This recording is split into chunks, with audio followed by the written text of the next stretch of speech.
Hey, listen, what's up, you guys? Okay, I'm going to start doing some videos about obsession and love. I've done a few before. Obsession is not love, but I want to get really deep into it, okay? Because I know that feeling, okay? We all come from different backgrounds. It just depends on what you come from.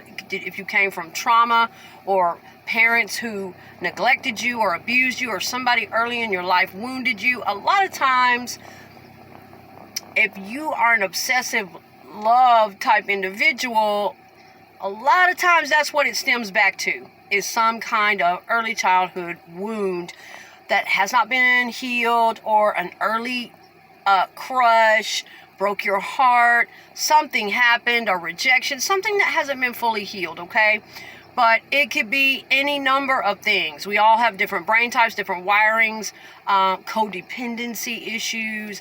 Always do your own research. Double check everything you hear on the internet. Please consult a professional if you need help. But I want to get into my experiences with it.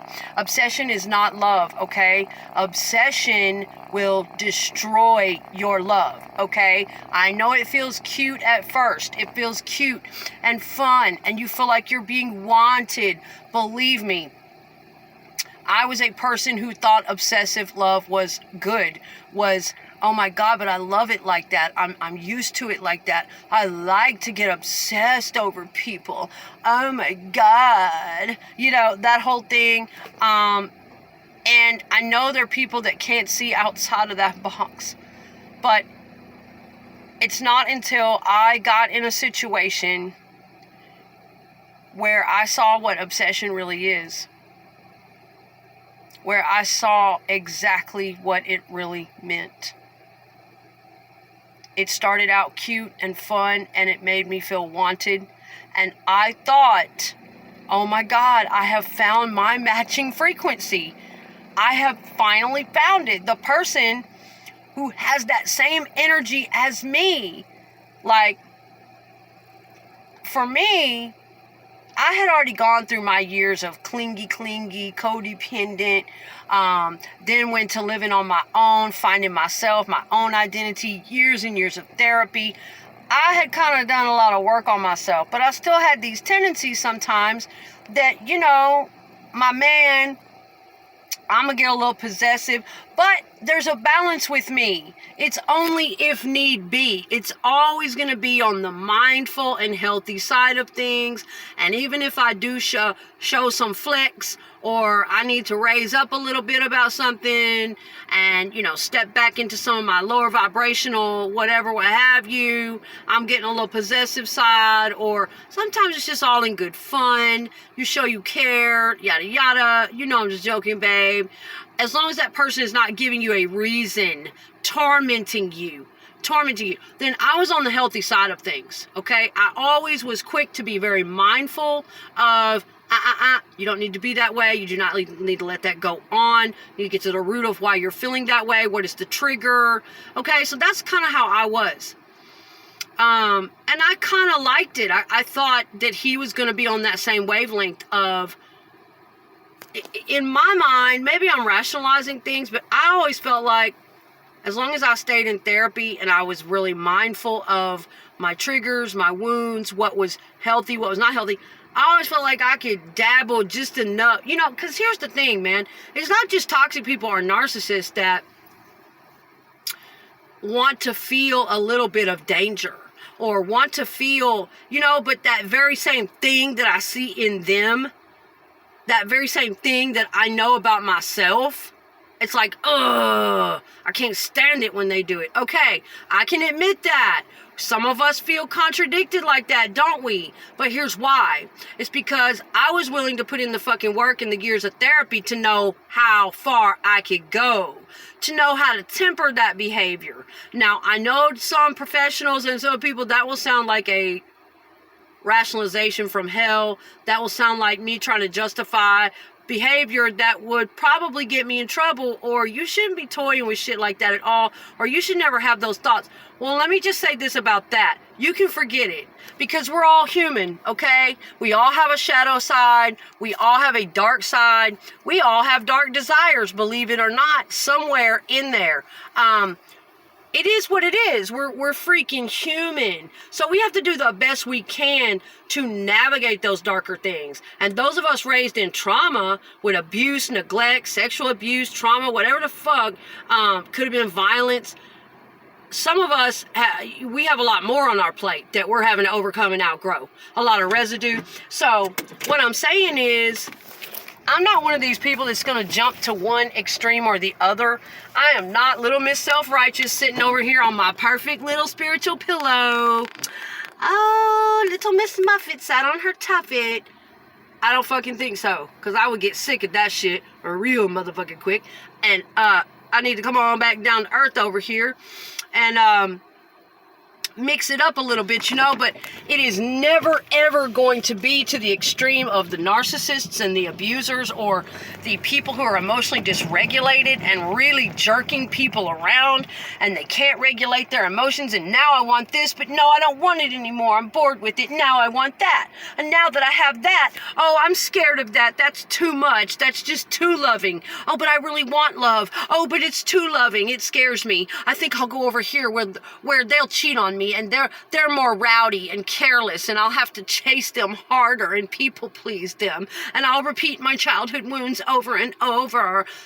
Look, it's never ever going to be to the extent of that. I am very mindful of myself and my own patterns and what I'm doing, what choices I'm making, but I really am that way, and for me that's balance. Okay, so I really want to start getting deeper into some of this stuff in future videos, right? Kind of taboo stuff, places other people really aren't going as much, that is kind of sensitive and touchy to talk about, because a lot of people, you know, and some people may judge me and say, well, that's really indecisive of you, or that's toxic of you, that's just you rationalizing, and you're trying to put up this front and be able to hold on to some of your toxic ways, you know, and rationalize that. No, it's not that at all. It's that I do whatever the fuck works for me. I do what makes me feel safe, comfortable, and whatever makes me feel authentic. What is authentic to me. And it is not authentic to me to be too stuffy in one extreme or the freaking other, because I'm a human. I am a whole human. I am a multi-dimensional being, and there are many, many facets to this personality, to my soul. And they want to be expressed in dark ways sometimes and in more positive ways sometimes. It is what it is. But what I'm letting you guys know is there's a way to handle that darkness. That's what it's all about. We have to know how to handle it. We can't just go out here and hurt people and use people and let that darkness get out of our control, okay? But it's a very human thing. You know, human beings in their most primal, which most of us are mentally, emotionally, and spiritually way more evolved on higher levels of consciousness than that now. But human beings, just by their very nature, can be very aggressive, dark, just violent even, just driven for these most basic things. Basically, I'll put it in very blunt terms: fight, fuck, and eat. And keep human beings going. You know what I'm saying? Keep it going. Procreate.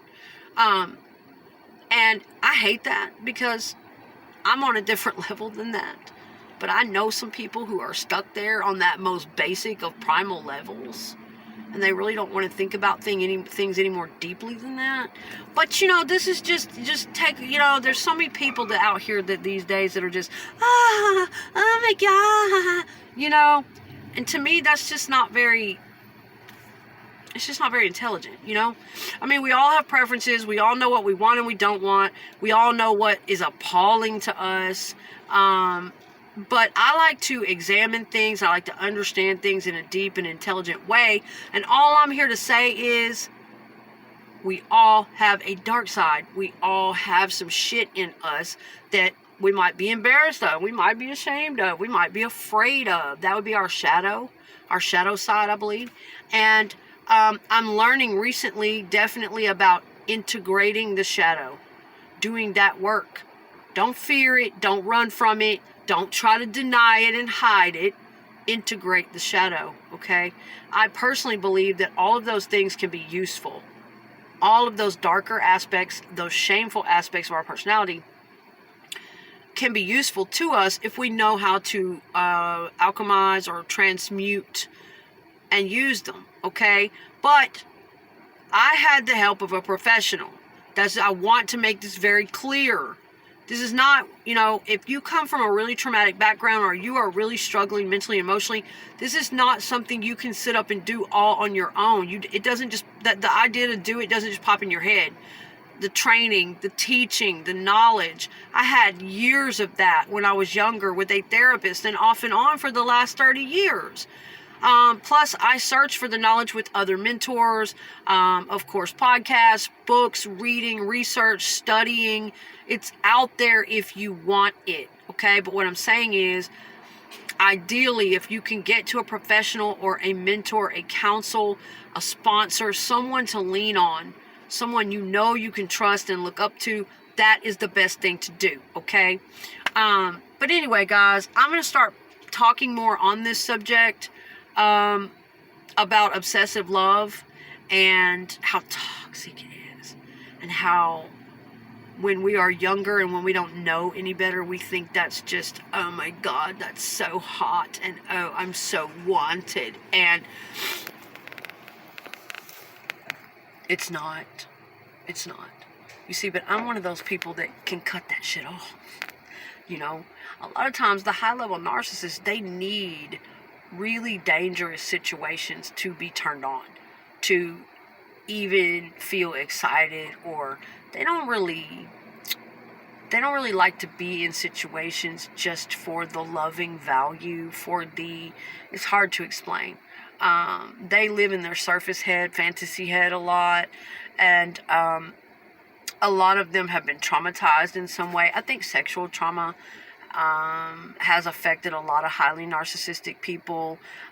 Many of them are hypersexualized or sex addicts, and they're playing out sexual trauma over and over and over again with their partners or random people. There's a lot involved, you guys, but I personally finally got to a point where I could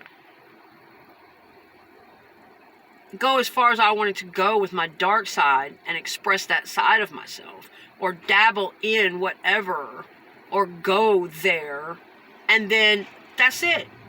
That was it. I'm done. Cool.